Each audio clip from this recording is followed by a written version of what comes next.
Iso Masihni kimlar o'ldirgan? Nima uchun Iso o'zini qo'riqlamadi?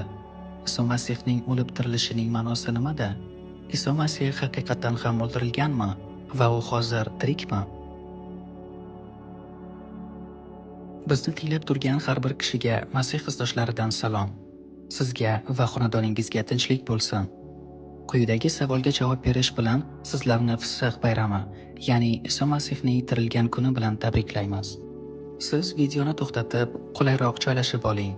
Muqaddas kitobingiz bo'lsa, yoningizga olib qo'ying.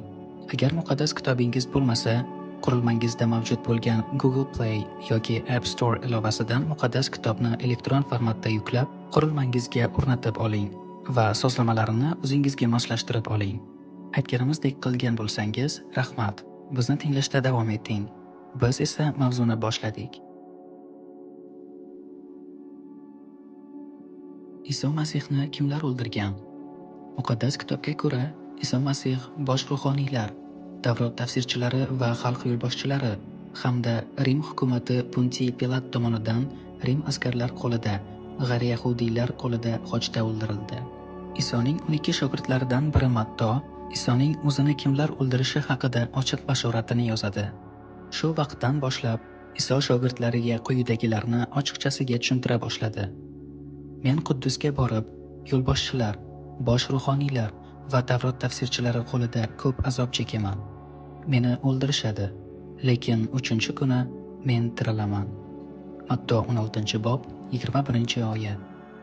Tomosha qilayotgan videoni to'xtatib, ekranda paydo bo'lgan tugma orqali yoki kanalimiz orqali Iso tirik deb nomlangan videoga o'tsangiz, Isoning o'lishi va uni kimlar o'ldirishi haqida batafsil oyat ma'lumotlarga ega bo'lasiz. Nima uchun Iso o'zini qo'riqlamadi? Nima uchun Iso o'zini qo'riqlamadi degan savolga kelsak, o'tgan yili muxlislarimizdan biri shunga o'xshash savollarni bergan edi va biz ularning savollarini inobatga olib qo'ygan edik. Mana endi video ko'rinishda savollarga javob berishga qaror qildik. Bu savolning javobi quyidagicha. Iso dahshatli o'limni boshidan kechirishni azaldan bilardi. U o'limga mahkum etilishidan bir kun oldin, tun vaqtida Ota Xudoga nima deb ibodat qilganini Matto kitobining 26-bobida ko'rishingiz mumkin. Shu bobning 39-oyatida u shunday deb ibodat qiladi. Ey Otam, agar iloji bo'lsa, bu azob kosasi meni chetlab o'tsin, ammo mening xohishim emas, sening xohishing bajo bo'lsin. Shu bobning 42-oyatida Ey Otam, agar bu azob kosasidan qutulishimning iloji bo'lmasa, mayli. Men o'sha kosadan ichaman. Sening xohishing bajo bo'lsin. Matto kitobi 26-bob 36-oyatdan 46-oyatgacha to'liq o'qisangiz, yanada chuqurroq tushunchaga ega bo'lasiz.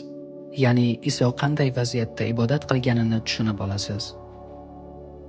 Iso ibodat qilib bo'lgandan keyin uni qo'lga olishi kerak bo'lgan odamlar bostirib keladi. Isoning shogirdlari qurollarini ishga solib, Isoni qo'riqlamoqchi bo'lganda, Iso shogirdlariga shunday deb aytadi: Qilichingni qiniga solib qo'y. Qilich ko'targanlarning hammasi qilichdan halok bo'ladi. Kerak bo'lganda edi, men otamga iltijo qilgan bo'lardim. U menga o'sha zahotiyoq 10 minglab farishtalarini yuborgan bo'lardi. Shuni bilmaysanmi? Lekin bunday qilganimda edi, qanday qilib muqaddas bitiklar amalga oshardi? Axir bularning hammasi sodir bo'lishi kerak-ku. Matto 26-bob 52-54-oyatlar. Demak, bu oyatlardan shuni tushunamizki, Iso Ota Xudo bilan birga edi va uning 10 minglab harbiy farishtalari bor. Lekin shunga qaramay, Iso otasi Xudoning rejasi bo'yicha jismoniy o'limga rozi bo'lib, o'zini tutib berdi. Isoning shogirdlaridan biri Matto aytganidek, bularning hammasi payg'ambarlarning muqaddas bitiklardagi bashoratlari bajo bo'lishi uchun ro'y berdi. O'shanda hamma shogirdlari Isoni qoldirib qochib ketishdi. Matto 26-bob 56-oyat. Ba'zi odamlar muqaddas kitobdan xato qidirib, Isoning hamma shogirdlari Isoni tashlab qochib ketishgan, ularning bittasi emas, hamma havoriylari Isoga xiyonat qilishgan, Isodan tonishgan degan fikrlarni bildirishadi. O'sha odamlardan birontasi bizni videoda tinglab turgan bo'lsa, biz xursandmiz va javob beramiz. Isoning hamma shogirdlari Isoni tashlab qochishi bu Isoga xiyonat qildi degani emas. Bu Xudoning rejasi edi. Matto 26-bob 31-dan 34, Luqo 22-bob 31-dan 34 oyatlargacha diqqat bilan nazar tashlasak, Iso payg'ambarlar bashoratlariga asoslanib Xudoning rejalarini shogirdlariga aytganini va iblis, ya'ni shayton, shogirdlarni sinash uchun Xudodan izn talab qilganini Iso o'z shogirdlariga aytganini ko'ramiz. Yuhanno 18-bob 4-dan 8-oyatlargacha nazar solsak, Iso qo'lga tushganda o'z shogirdlarini qo'yib yubortirib, o'zini esa tutib berganining guvohi bo'lamiz. Agar shogirdlar Isoning yonidan qochib ketmaganida edi, ular ham Iso bilan birga o'limga mahkum bo'lardi va Isoning xizmatlari davom etilmas edi va Xudoning najot xushxabari, baraka va'dasi bizgacha yetib kelmas edi. Muqaddas kitobda ibtido 18-bob 17-19-oyatlarda Xudo Ibrohimga shunday va'da bergan edi. Qarang, egamiz men qilmoqchi bo'lgan ishlarimni Ibrohimdan sir tutmayman dedi o'ziga. Ibrohimdan buyuk, qudratli xalq kelib chiqadi. Yer yuzidagi jamiki xalqlar u orqali baraka topadi. Ibrohim o'g'illarini, o'z naslini mening yo'limdan yurishga, to'g'rilik va adolat bilan ish qilishlariga yo'l ko'rsatsin deb uni tanlaganman. Shunda men Ibrohimga bergan va'damni bajaraman. Ibtido 22-bob 17-18-oyatlarda Ibrohimga yana shunday deb va'da bergandi. Qarang, senga albatta qut baraka beraman. Naslingni osmondagi yulduzlarday, dengiz qirg'og'idagi qumday son-sanoqsiz qilib ko'paytiraman. Nasling g'animlarning darvozalarini egallaydilar. Menga itoat qilganing uchun yer yuzidagi hamma xalqlar sening nasling orqali baraka topadi. Baraka deganda faqat dunyodagi o'tkinchi boylik nazarda tutilmagan. Aksincha, Xudoning ruhiy barakasi nazarda tutilgan. Bu baraka Iso Masih orqali amalga oshirilgan. Iso Masih yer yuzida juda ko'p xastalarni shifoladi. Yovuz ruhlardan, jinlardan xalos qildi. O'liklarni tiriltirdi. Kamtarlarning gunohlarini kechirdi. 5000 ga yaqin odamlarni ham ruhan, ham jismonan oziqlantirdi. Bundan tashqari, holdan toyganlarni o'ziga chaqirib, ularga g'amxo'rlik qildi. Matto 11-bob 28-30-oyatlarga qarang. O'z shogirdlariga, izdoshlariga yovuz ruhlarni quvib chiqarish, xastalarga shifo berish va yana boshqa inomlarni, hokimiyatni berdi. Masalan, muqaddas kitobda Mark 6-bob 6-13-oyatlar, Mark 16-bob 15-18-oyatlar, Luqo 9-bob 1-6-oyatlar, Luqo 10-bob 1-12 va 16-20-oyatlarga qarang. Shu bilan birga, Iso Xudoning inoyat va sevgisini odamlarga ochib berdi va insonlarni Xudo bilan yarashtirdi. Yana baraka deganda Xudoning ruhiy boyligi nazarda tutilgan. Matto 6-bob 19-21 va Yuhanno 14-bob 1-3-oyatlarga qarang. Mana shu baraka haqida xushxabarni Xudo Iso Masih orqali va uning izdosh shogirdlari, havoriylari orqali bizgacha yetkazib keldi. Xudoning bizga bo'lgan sevgisini, Isoning shogirdlarini qochirib yuborish rejasini mana shundan bilsak bo'ladi. Iso Masihning o'lib tirilishining ma'nosi nimada? Iso Masih butun dunyoning gunohi uchun Xudoning eng oxirgi, qimmatbaho qurbonlik qo'zisi edi. Bu haqda oyatlar juda ko'p. Tomosha qilayotgan videoni to'xtatib, ekranda paydo bo'lgan tugma orqali yoki kanalimiz orqali Iso tirik deb nomlangan videoga o'tsangiz, Iso dunyoning gunohi uchun Xudoning eng qimmatbaho qurbonlik qo'zisi ekani haqida batafsil oyat ma'lumotlariga ega bo'lasiz. Isoning jismonan o'lishi bu butun insoniyatning gunohini o'ziga olishdir, ya'ni butun insoniyatning gunohi uchun qurbon bo'lishdir. Tirilishi esa insoniyatni oqlash va yangi umid berishdir. Rimliklar 4-bob 26-oyat va 1-Butrus 1-bob 3-oyatlarga qarang. Bundan tashqari Isoning tirilishi bu Xudoning eng buyuk qudratini ko'rsatish, iblisning kuchini yengishdir.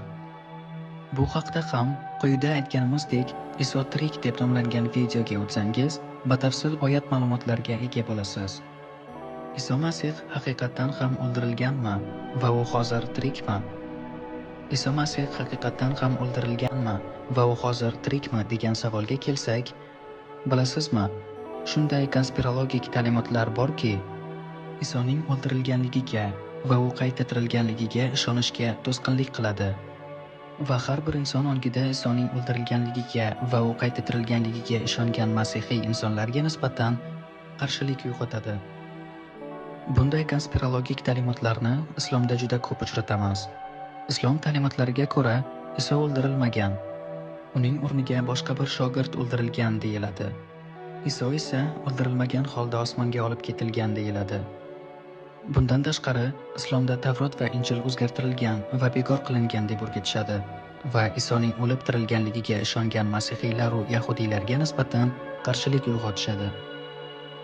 Keling, Isoning haqiqatan ham o'lib tirilganligi haqida hujjatli dalil isbotlarni birgalikda muqaddas kitobdan ko'rib chiqamiz.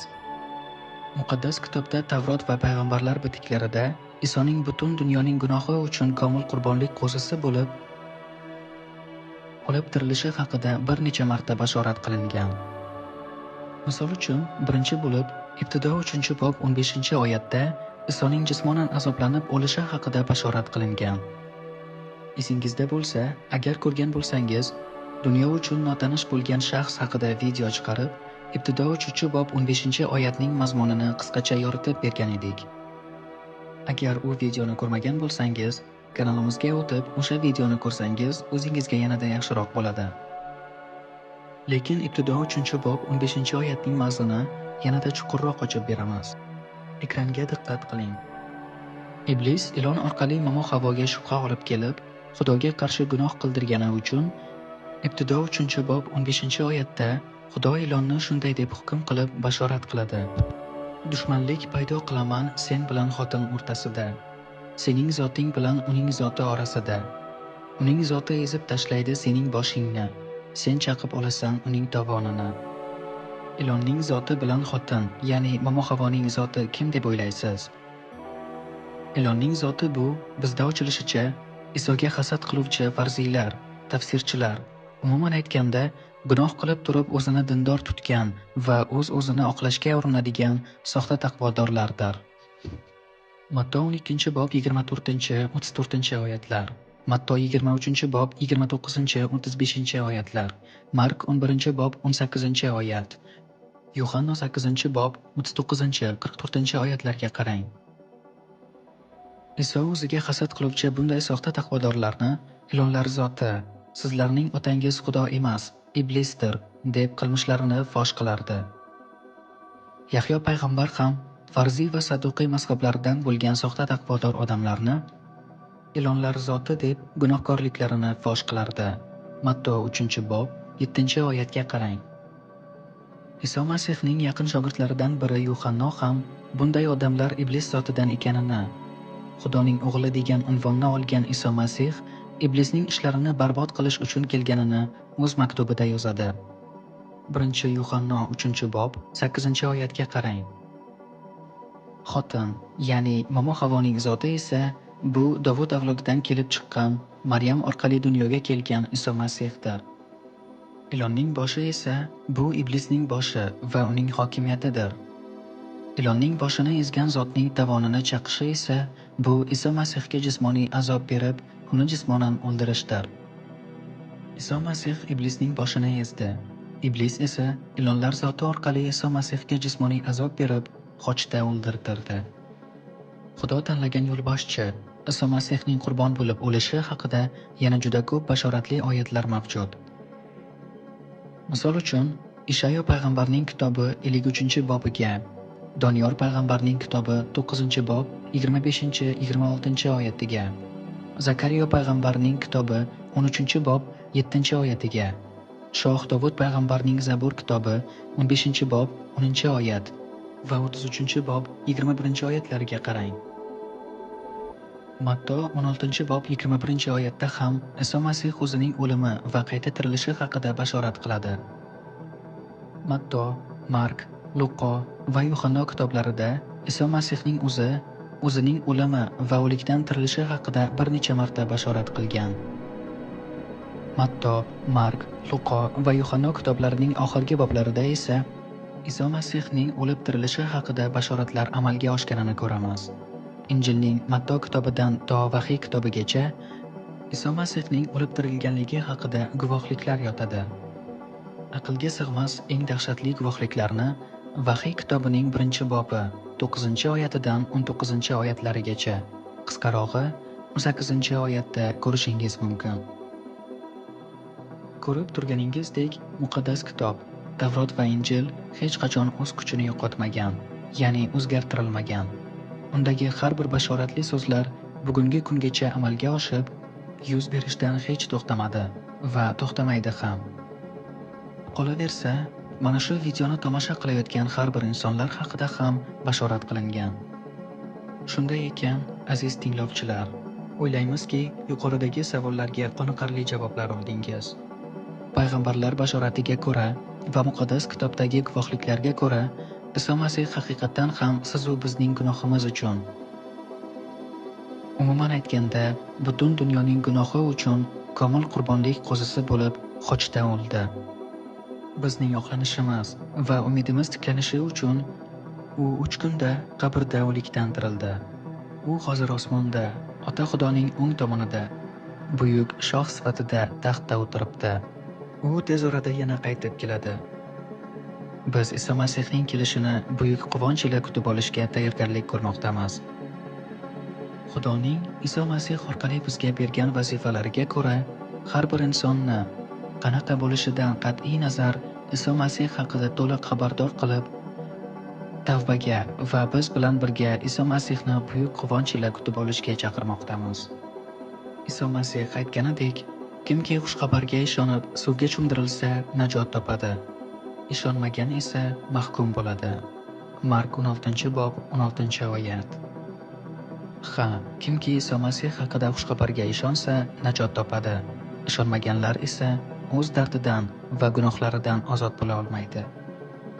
Zero Xudo olamni shunchalik sevdiki, o'zining yagona o'g'lini berdi. Toki unga ishonganlardan birontasi halok bo'lmasin, balki abadiy hayotga ega bo'lsin. Xudo dunyoni hukm qilish uchun emas, balki o'g'li orqali qutqarish uchun uni dunyoga yubordi. Yuhanno 3-bob 16-17-oyatlar. Amin. Agar Iso Masih haqida xushxabarga ishonishga shubhangiz va savol-u fikringiz bo'lsa, bizga murojaat qilish imkoniyatlari kanalimizda mavjud. Bugungi mavzumiz o'z nihoyasiga yetdi. Sizlarni Fisq bayrami, Iso Masihning tirilgan kuni bilan yana bir bor tabriklaymiz. Iso Masih darhaqiqat tirik. Bir-biringizga nisbatan ko'ngilchan va mehr-shafqatli bo'linglar. Xudo sizlarni Masih orqali kechirganday, sizlar ham bir-biringizni kechiringlar. Efesliklar 4-bob 32-oyat. Xudoning barakasi, inoyat va tinchligi va buyuk sevgisi Iso Masih orqali sizlarga yor bo'lsin. Amin. Keyingi videolarda ko'rishguncha xayr. Sizlarni sevuvchi birodar va opa-singillar, Masih izdoshlari.